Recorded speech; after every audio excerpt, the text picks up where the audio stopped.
Hello students, in this audio video class we are going to discuss, we have already discussed all these things, importance of macroeconomics,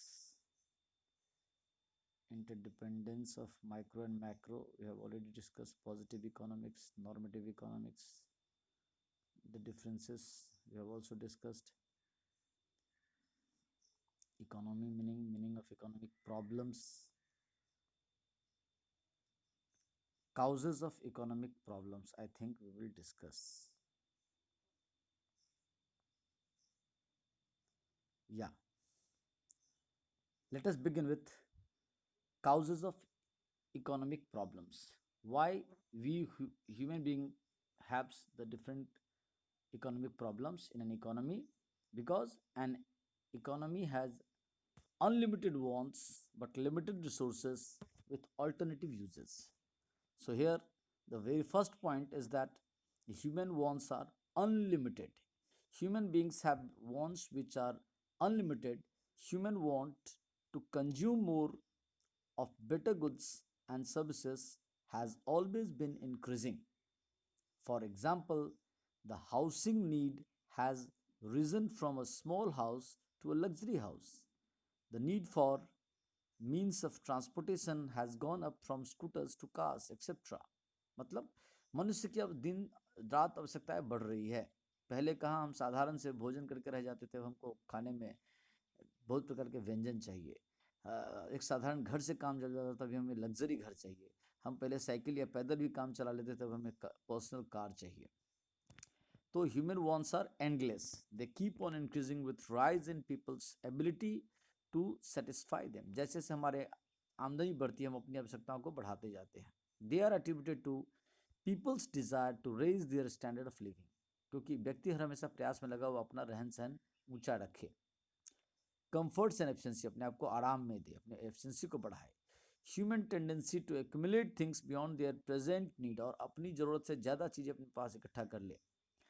multiplicative nature of some wants, that is buying a car creates want for many other things. हाँ, और कभी कभी कुछ एक चीज़ purchase करते तो उसके साथ बहुत सारा चीज़ का डिमांड हो जाता है। जैसे अगर हम पेट्रोल कार परचेज करेंगे, कोई भी व्हीकल परचेज करेंगे, तो petrol, diesel, driver, car parking के places, safety locks, spare parts, insurance और बार बार रिपेयर एंड सर्विसेज भी चाहिए। तो ये सब आपके अदर्स डिमांड बढ़ जाते हैं।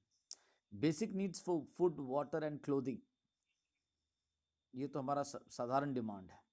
इन्फ्लुएंस ऑफ एडवर्टीजमेंट्स इन, हाँ सही बात है, हमारे ऊपर विज्ञापन का भी असर पड़ता है। New kinds of wants and demonstration effect, मतलब दूसरे का असर पड़ता है। Due to these resource reasons human wants continue to increase endlessly. Okay, that is the first problem. While some wants have to be satisfied as and when they arise, such as food, clothes, shelter, water, etc. हाँ, ये तो भाई भूख लगेगी, भोजन चाहिए, कपड़ा फट गया, कपड़ा आपको चाहिए, घर एक साधारण रहना चाहिए, पानी प्यास लगेगी चाहिए, या पानी का जो रिक्वायरमेंट है जिस काम में। सम कैन बी पोस्टपोन, कुछ डिमांड्स को हम लोग पोस्टपोन भी कर सकते हैं, जैसे purchase of luxury car.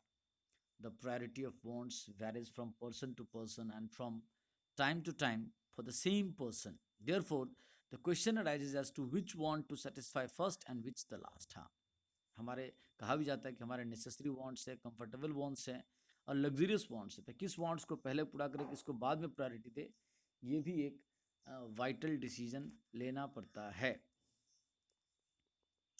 Thus consumers have to make the choice as to what to consume and how much to consume. इसीलिए हमको डिसीजन लेना पड़ता है कि क्या पहले कंज्यूम करें और कितना करें। रिसोर्सेस आर लिमिटेड, देखो पहले तो बताया कि हमारे वांट्स अनलिमिटेड है, हमारे डिजायर्स अनलिमिटेड है ना। बट हेयर व्हाट, जो रिसोर्सेस चाहिए प्रोडक्शंस करने के लिए वो लिमिटेड है। किसी के लिए टाइम लिमिटेड है, टाइम रिसोर्सेस है, किसी के लिए मनी लिमिटेड है, मनी नहीं है, किसी के लिए प्लेस का लिमिटेशंस है, किसी के लिए लैंड का लिमिटेशंस है, किसी के लिए फैक्टर्स ऑफ प्रोडक्शन का लिमिटेशंस है। किसी न किसी तरह का लिमिटेशंस हमारे ज़मीन में, ज़िंदगी में रहता ही रहता है। Let us go. Scarcity of resources is the root cause of all economic problem. सारी आर्थिक समस्याओं का जड़ है कि रिसोर्सेस स्कार्स है, लिमिटेड है। All resources that are available to the people at any point of time for satisfying their wants are scarce and limited। बहुत ही सीमित है और बहुत ही दुर्लभ है, जहाँ तहाँ नहीं मिलते हैं। Conceptually, anything which is available and can be used to satisfy human wants and desire is a resource। हाँ, कोई भी चीज़ सिद्धांततः जो दुनिया में अवेलेबल है और वो हमारी किसी न किसी तरह के वांट्स को सेटिस्फाई करता है तो वो रिसोर्स कहलाता है। In economics, however, resources that are available to individuals, households, firms, and society at any point of time are traditionally natural resources। जो प्राकृतिक रूप से हमारे पास अवेलेबल है, जिसके लिए हमको बनाने के लिए कोशिश नहीं करना पड़ता, they are called natural resources।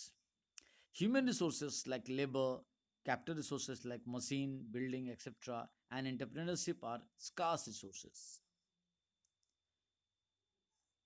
ये सब दुर्लभ है। हर कोई अच्छा बिजनेसमैन नहीं बन सकता, इसलिए स्कार्स कहा गया। हर लेबरर अच्छे सर्विसेज नहीं प्रोवाइड कर सकते, इसलिए स्कार्स कहा गया। कैपिटल को ठीक ढंग से, मशीन बिल्डिंग है लेकिन उसको ढंग से कैसे प्रयोग करें बेस्ट वे में, ये हमारे पास नॉलेज नहीं है। It implies that resources are scarce in relation to the demand for resources. और यहाँ पे डिमांड के हिसाब से रिसोर्सेज को कंपेयर किया गया कि जिस हिसाब से जिस चीज़ का डिमांड है उस मामले में वो स्कार्स है। The scarcity of resources is the mother of all economic problems। और रिसोर्सेज की जो क्राइसिस है वो सारी आर्थिक समस्याओं का जड़ है। It forces people to make choices. ये लोगों को बाध्य करता है समस्याओं को समाधान चॉइस करने के लिए। तीसरा प्रॉब्लम है, इकोनॉमिक प्रॉब्लम का कारण है रिसोर्सेज हैव ऑल्टरनेटिव यूजेस। हर रिसोर्सेज के वैकल्पिक प्रयोग हैं। Resources are not only scarce in supply but they have alternative uses. Some resources cannot be used for more than one purpose at a time।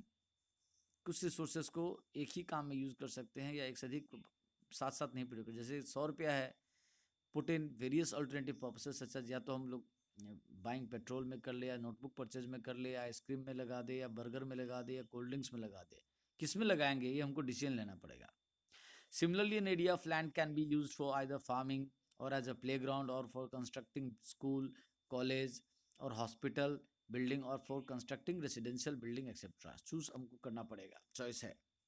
यानी इसके बहुत सारे ऑल्टरनेटिव यूजेज हैं। But return on the area of a land और utility of putting ₹100 in various uses varies according to the use of the concern resources. हाँ, लेकिन अब अगर किसी जमीन के टुकड़े पर हमको 100 रुपया खर्चा करना है तो कैसे, किस हिसाब से खर्चा करे, ये और सब रिसोर्सेज पर डिपेंड करता है। Thus people have to make choice between alternative uses of the resources. इसलिए रिसोर्सेस है लेकिन रिसोर्सेस का और भी कई सारे प्रयोग है, वैकल्पिक प्रयोग है। किस में लगाने से हमको बेस्ट लाभ होगा और हमारी जो ऑप्टिमम डिमांड है, जो करंट डिमांड है, वो फुलफिल हो जाए। If the area of a land is put to a particular use, यदि एक जमीन का टुकड़ा किसी विशेष काम में लग जाएगा, the landlord has to forgo the return expected from the its other alternative. तो दूसरे बाकी चीजों में उसका त्याग करना पड़ेगा। यानी अगर हम लैंड में इस साल सारा लैंड में अगर वीट ही प्रोडक्शन कर लेंगे, इट मीन्स हम लोग उस समय अगर पैडी का भी खेती होता तो पैडी का खेती नहीं हो पाएगा, यानी पैडी का हमको लॉसेस करना पड़ा। तो एक चीज़ को पाने के लिए जो एक चीज़ सेक्रीफाइस करे, इकोनॉमिक्स में उसको कहा जाता है opportunity cost. Economics is a social science, analyzes how people, individuals, and the whole society or economy make their choices between economic goals they want to achieve, between goods and services they want to produce, and between alternative use of their resources which will maximize their gains। और हमेशा economics बताता है कि एक social science के रूप में कि कैसे हम इंडिविजुअल ह्यूमन बीइंग और हमारा सोसाइटी पूरा कैसे ये जो हमारे स्कार्स रिसोर्सेज है उसको कैसे अल्टरनेटिव यूजेस के हिसाब से बेस्ट यूज में लगा दे, जिससे कि हमारा जो इमीडिएट डिमांड हो वो फुलफिल हो। ऐसा नहीं है कि कोई चीज़ मर्सिडीज कार प्रोडक्शन करने के लिए सबसे बेस्ट प्रॉफिटेबल होगा, लेकिन वो हमारे देश के अल्टीमेट डिमांड को पूरा नहीं करता। इसलिए हमारी डिमांड, हमारी रिक्वायरमेंट, उसमें से बेस्ट आउटपुट क्या हो सकता है रिसोर्सेज को डिवोट करने से, उस हिसाब से हम लोग रिसोर्स को डिवोट करते हैं। तो ये पॉइंट हम लोगों ने डिस्कस किया, इसको आप लोग पढ़िए, समझिए। If you have problem you can contact me. Thank you, thank you. 12 बजे कैसे बहु, अरे बहु.